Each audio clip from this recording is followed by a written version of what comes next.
کے بقدر ملے گا، زیادہ عمل ہوں گے تو اونچا ملے گا، نبی علیہ الصلوۃ والسلام کے قرب کی جگہ ملے گی، اور اگر کم اعمال ہوں گے تو نیچے کا گھر ملے گا۔ اب اس میں دو باتیں ذہن میں رکھیے کہ ایک بات تو یہ کہ اللہ تعالی کی قدرت کا یہ کرشمہ دیکھیے کہ اگر دو آدمیوں کے عمل بالکل ایک جیسے ہوں گے، صرف ان میں سے ایک نے ایک مرتبہ سبحان اللہ زیادہ پڑھا ہوگا تو ان کو بھی جنت میں جو گھر ملیں گے وہ ایک مرتبہ سبحان اللہ والے کو اونچا ملے گا اور ایک مرتبہ کم والوں کو نیچا ملے گا۔ وہ کیسا عظیم پروردگار ہے کہ جس نے ہر بندے کے عملوں کو اتنا پریسائز دیکھنا ہے کہ ایک مرتبہ سبحان اللہ پڑھنے پر ایک کا درجہ دوسرے بندے سے بڑھ جائے گا۔ اور دوسری بات یہ ذہن میں رکھیے کہ جتنا اونچا درجہ ملے گا اتنا نبی علیہ السلام کا قرب زیادہ ہوگا، اور اوپر والے نیچے تو آ سکیں گے، جس سے بھی ملنے کے لیے آنا چاہیں، نیچے والے اوپر نہیں جا سکیں گے۔ تو اب ذرا سوچئے کہ خوش نصیب تو وہ کہ جس کو جنت کا اونچا سے اونچا درجہ ملے، اب خوش نصیب ہے وہ بچہ جس نے قرآن پاک کو حفظ کیا، وہ بچی جو قرآن مجید کی حافظہ بنی، کہ حدیث پاک میں ہے اللہ تعالیٰ فرمائیں گے کہ تم ایک ایک آیت کو پڑھتا جا اور جنت کا ایک ایک درجہ چڑھتا جا، ورتل کما کنت ترتل فی الدنیا، اور دنیا میں جو جیسے ترتیل سے پڑھتا تھا ایسے ترتیل سے پڑھتا جا۔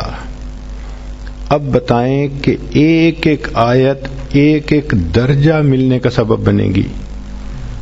ہم نے کبھی اس نیت سے قرآن پاک کو کھولا کہ آج کے دن میں ایک آیت کو یاد کرتی ہوں اور جنت کا ایک درجہ پاتی ہوں؟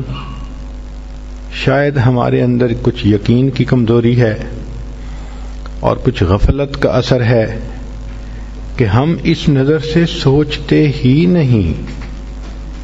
وہ کون سی عورت ہے کہ جو ایک آیت کو بھی روزانہ یاد نہ کر سکے؟ بالخصوص جن عورتوں کے بچے جوان ہو جاتے ہیں، وہ تو بڑی قیمتی عورتیں ہوتی ہیں کہ ان کے پاس فرصت ہی فرصت ہوتی ہے۔ وہ تو گھر میں بھی ملکہ بن کے رہتی ہیں، بیٹے بھی جوان، بیٹیوں کی بھی شادی ہو گئی، اب وہ نانی دادی بن جاتی ہیں، ان کا راج ہوتا ہے گھر کے اندر، تو ان کے پاس فرصت ہی فرصت ہوتی ہے۔ مگر اس فرصت میں کبھی یہ سوچ بھی ذہن میں آئی کہ آج کے دن میں ایک درجہ اور نبی علیہ السلام کے قریب ہونا چاہتی ہوں؟ کاش کہ ہم اس نظر سے سوچتے تو ہمارا کوئی بھی دن قرآن مجید کی آیت کو یاد کیے بغیر نہ گزرتا۔ ہم روز ایک نہ ایک آیت یاد کیا کرتے، چھوٹی صورتیں یاد کریں، جو معروف صورتیں ہیں وہ یاد کریں، تو آپ دیکھیں ایک آیت پہ ایک درجہ ملنے کی خوشخبری نبی علیہ السلام نے فرما دی ہے۔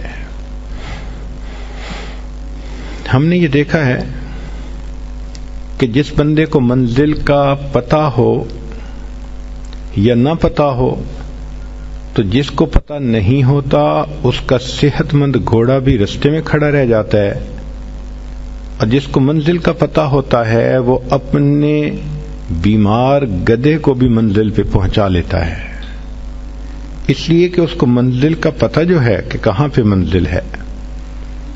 تو علم جو ہے یہ بڑی نعمت ہے۔ آپ نے دنیا میں دیکھا ہوگا کہ جس بندے کو تجربہ ہو، علم ہو، وہ تھوڑی انویسٹمنٹ سے زیادہ پروفٹ کما لیتا ہے۔ جس کو علم نہ ہو، تجربہ نہ ہو، وہ اپنا پیسہ بھی ڈبو بیٹھتا ہے۔ شریعت نے بھی یہی کہا کہ تم علم حاصل کرو، یہ پہلا قدم ہے اللہ تعالی کے قریب ہونے کا۔ چنانچہ نبی علیہ الصلوۃ والسلام نے ایسی ایسی باتیں بتائی ہیں کہ جن کو ہم اپنائیں تو ہماری یہ زندگی بھی کامیاب، آخرت کی زندگی بھی کامیاب۔ نبی علیہ الصلوۃ والسلام نے کچھ دعائیں امت کو سکھائیں جن کو مسنون ادعیہ کہا جاتا ہے۔ ہمیں ان کی برکتوں کا اندازہ ہی نہیں ہے، تبھی تو ہم کبھی عملیات والے کے پیچھے بھاگتے ہیں، کبھی تعویذ والے کے پیچھے بھاگتے ہیں، کبھی اس سے پڑھنے کا عمل مانگتے ہیں، کبھی اس سے پڑھنے کا عمل مانگتے ہیں۔ بھائی نبی علیہ السلام نے جو پڑھنے کے اعمال بتا دیے، اس کے بعد تو مزید کچھ کسی سے پوچھنے کی حاجت ہی نہیں رہتی۔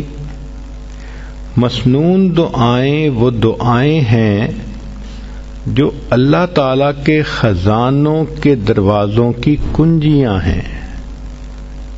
آپ کنجی کو لگائیں، رحمت کا دروازہ کھل جائے گا۔ یہ نبی علیہ السلام کی زبان فیض ترجمان سے نکلی ہوئی مقبول دعائیں ہیں، یہ اللہ کے ہاں مقبول ہو چکی ہیں۔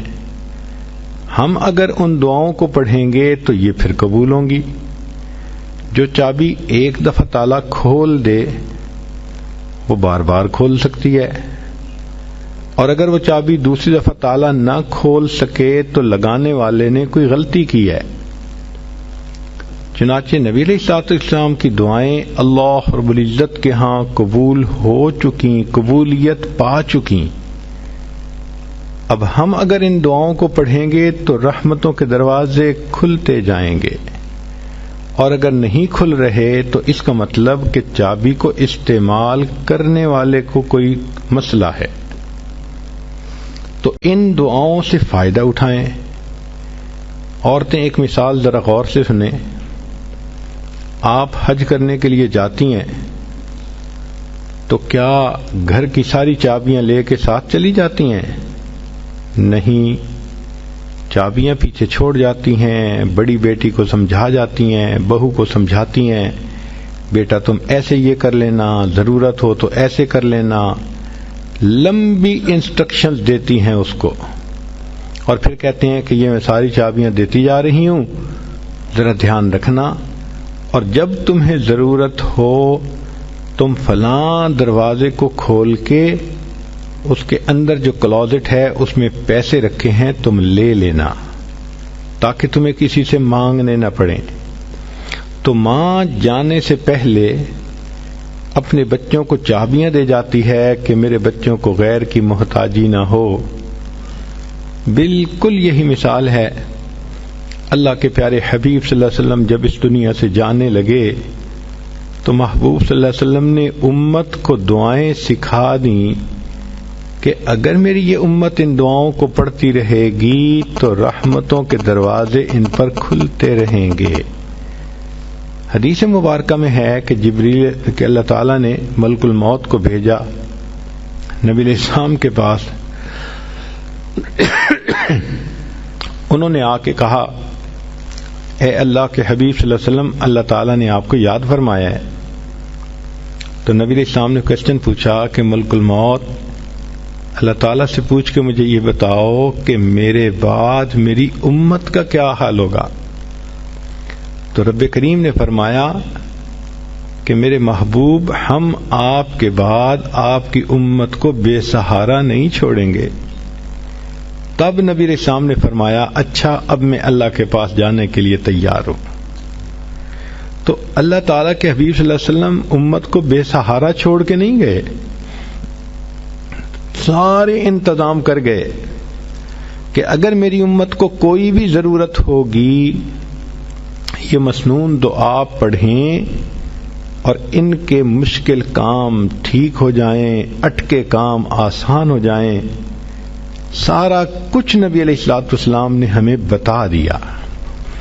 چنانچہ آج کی اس مجلس میں چند باتیں اسی طرح کی بتانی ہیں کہ عورتوں کو اندازہ ہو سکے کہ جو مسنون دعائیں ہیں ان کی کیا اہمیت ہے اور اس کے کیا کیا فائدے ہمیں ملتے ہیں.